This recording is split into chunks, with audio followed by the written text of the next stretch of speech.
Welcome to બિલેટેડ વાસી blog. સિદ્ધિવિનાયકના દર્શન કરીને આપણે જતા હતા આગળ. જિંદગીમાં ક્યારેય ન જોયો હોય એવા મોટા મોટા બ્રિજ જોઈ લીધા. મોટી બિલ્ડિંગ જોઈને ફોટા પાડતા કેમ ભૂલાઈ જાય. તે દેખાઈ ગયો આપણને મુકા કાકાનો બંગલો. 7 સ્ટાર બંગલા જોઈને દિલ ગાર્ડન થઈ ગયું. વધારે ખુશ છું. પાછા એકવાર દેખાઈ ગયા મોટા મોટા બ્રિજમાંથી આવું ક્લિક કરતા આપણને દેખાઈ ગઈ મોટી મોટી બિલ્ડિંગ. અને મુંબઈ કહેવાય, તમે તો જોયું નહીં હોય એટલે જ મેં તમને દેખાડી દીધું. અરે ભેગું થાને ભાઈ. ત્યાં પહોંચી ગયા આપણે ટનલ વાળા રસ્તે. તો આ હતી અંડર વોટર ટનલ હતી 2 કિલોમીટર લાંબી. આપણે જતા હતા પાણીની અંદર. એ વિચારીને દિલ ગાર્ડન થઈ ગયું. 5 મિનિટમાં આપણે પહોંચી ગયા ટનલની બહાર આવીને આપણને લાગી ગયો જોરદાર તડકો. ફસાઈ ગયા આપણે પાછા ટ્રાફિકમાં. જોઈ લીધું આપણે મંત્રાલય, પણ આપણે કોઈ અહીંયા રાહ નહોતું જોતું એટલે આપણે જતા હતા આગળ.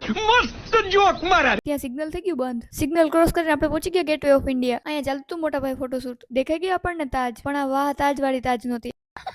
તાજની સામે બધે રમતા હતા ફોન થી. इतने तेजस्वी लोग हैं हमारे पास. ત્યાં સુધી આપણે પાડી લઈ 2-4 કિલો ફોટા. ત્યાં દેખાઈ ગયું જાજુ બધું ટ્રાફિક. લાઈન ને ફોલો કરતા આપણે જતા હતા આગળ. ત્યાં દેખાઈ ગઈ જાજી બધી કાર. આટલું બધું ટ્રાફિક જોઈને આપણને આવતા હતા ચક્કર. એટલે લઈ લીધી આપણે કેન્ડી જોઈને પ્રિસાન મજા આવી ગઈ. ભાવિસા તમને શીખવશે આવી રીતે કેન્ડીની મજા લેવાય. બધાય ખાય કેન્ડી તો આપણે કેમ બાકી રહી જાય. કેન્ડી ખાઈને આપણે જઈએ આગળ. ત્યાં સુધી ડિસ્ક્રિપ્શનમાં ફૂલ વ્લોગની લિંક આપી, તમે લોકો જોતા હો.